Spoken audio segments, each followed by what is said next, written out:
Welcome back to Studio Chatter. If you were an author, what kind of books would you write? And here to share one of her stories is Amy Latimer, an author that is publishing her first book. Welcome to the chatter, Amy. Welcome, cute Amy. Okay, I am so lucky that Amy is one of my neighbors.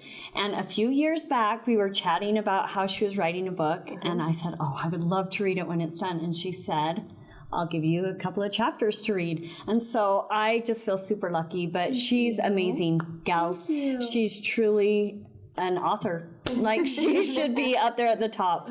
So anyway, but her book we want to talk about today that you've been kind of working on is... It's been a long process. It's called Atner. Okay. Yeah, I have a picture. Do you want me to show you? Yeah, show us the cover. Yep. Okay, so this is the cover. And I've been working on it for 10 years or more. Wow. So tell us how that journey started. Well, it all started with probably originally with just my love of young adult books, really good young adult stories. I had read many stories, with vampires and warlocks and witches and things like that, but there wasn't as much written on what could be happening under the waves. And so I had this idea. We were on a trip to Disneyland, and I just had this idea of, I had these species come to mind, and I had an idea about this young guy who could be a species himself, and I just kind of went with it. I came home from that trip, and I sat down in front of the computer, and I just started writing, and I had no idea where it was going to go, but every chapter, I would sit down and the story would unfold itself. And pretty soon I was, 20 chapters into it. Oh my goodness. And I had this story. And so I had always loved to write. When I was a young girl, I wrote tons of poetry and sonnets and children's books. But I never thought ever that I would write a novel. So it hasn't been like a lifelong dream? Not to write a novel. Not to write a novel. Take college but you'd love to. I did. Yes, I did take creative writing courses. I took lots of courses on writing. But I was like scribbling down sonnets and stories even before that, like just my whole life. But never knew the novel would be the end game. Never knew a novel would be the end game. But to listen to her, like she's telling me a story as she's talking, and that's how she does in the book. You guys, I was hooked within the first couple of paragraphs. Really? I could visualize the place where she was, and in fact, she vacationed in the Oregon coast and had posted some pictures. Yes. And I think I texted her, emailed her later, and said, that is a picture that I picture where he started. Yeah. So it's basically a story about a young man who has always had, his name's Andrew Ducott, and he's always had this obsession with the ocean and the sea life that inhabits it, basically.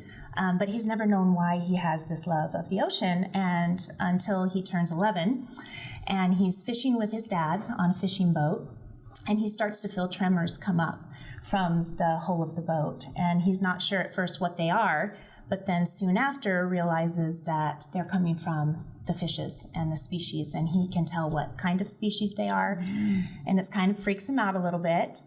And then soon after that, he discovers that he can actually breathe underwater as well. Oh, okay. So he tells his father about this, but his father silences him, and so he never tells anyone else, and it kind of becomes his secret.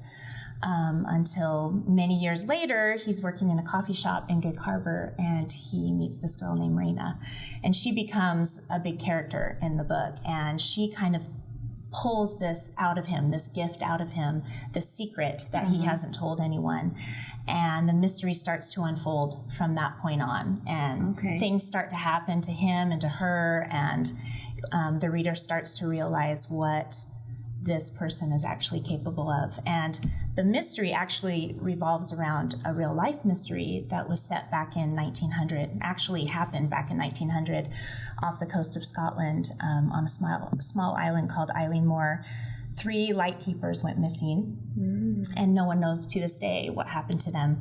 So when I found out about the mystery, I became a little obsessed with it and just researched as much as I could and thought, you know what?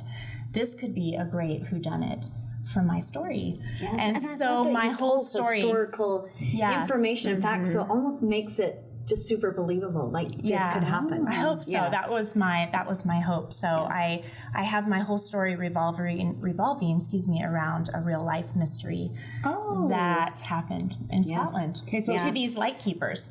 Yeah. So how did you? So this is not the first book. This is part one of my first novel. So then how did you push it to the point where you get published or have other people start reading it and getting to that point? Yeah, well, this is a self-published book.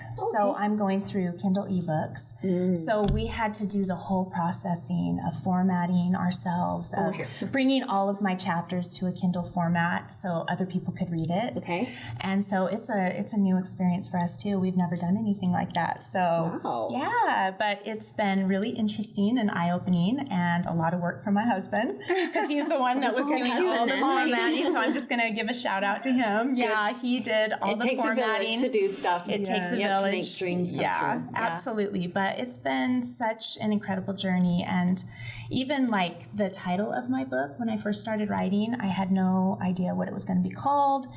And one night when I was sleeping, I saw this word, Atner, just like as you see it here, in the blackness. Like it was bright blue letters that had a Celtic cross for a T. And that's all I saw. And I woke up quickly after that dream and I wrote it down because I have a little dream journal. Every once in a while, I'll write down like amazing dreams if I have them, which isn't very often. But that one I remembered and I wrote it down and I wrote the date down and I didn't really think anything of it after I wrote it down. But then several weeks later in my writing process, it came to me that that was to be the title of my book. So then tell us how that ties in. Oh, I don't want to give too much away. Talk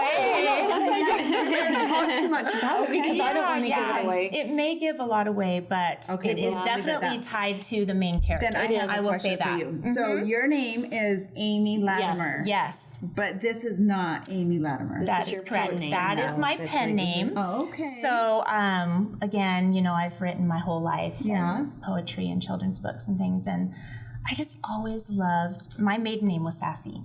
And I kind of knew back in the day that if I ever became a writer, I just really wanted Amy That's Sassy. a cool maiden name. Yeah, I loved it. I loved it. And I love my new name too. I love Latimer, but I just really, I wanted that name as my pen name. Okay. And so there it is. That's a great pen. And those are just your initials. So those are my initials. Yeah. And you do AM Sassy, right? AM Sassy. AM So Sassy. just AM Sassy.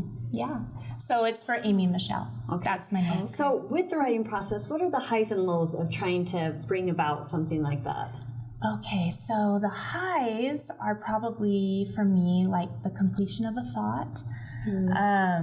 When I write, I always see it in my mind, almost unfolding like a movie in a way. And so the completion of a scene in a movie is kind of how I look at it. When I complete a chapter in a book, it's like completing a scene in a movie. And when you're done with the book, it's so like satisfying to be able to go back and see the thought come to fruition. So other people can hopefully, you know, see it and visualize it like you could. Yeah.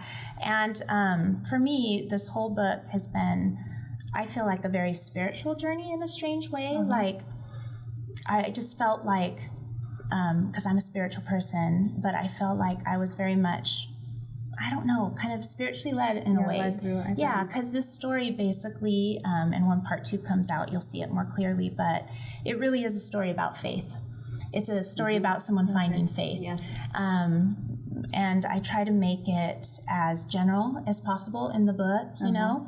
But yeah. Okay, ladies, are you up for reading it? Yes. So I just wanted to say yes. Yeah, that's fantastic. So if it's okay with you, we're going to read your book for our book club. I'm excited. Okay, so we just need to get on Kindle. Yes, just get on Kindle, and it's also a little spooky.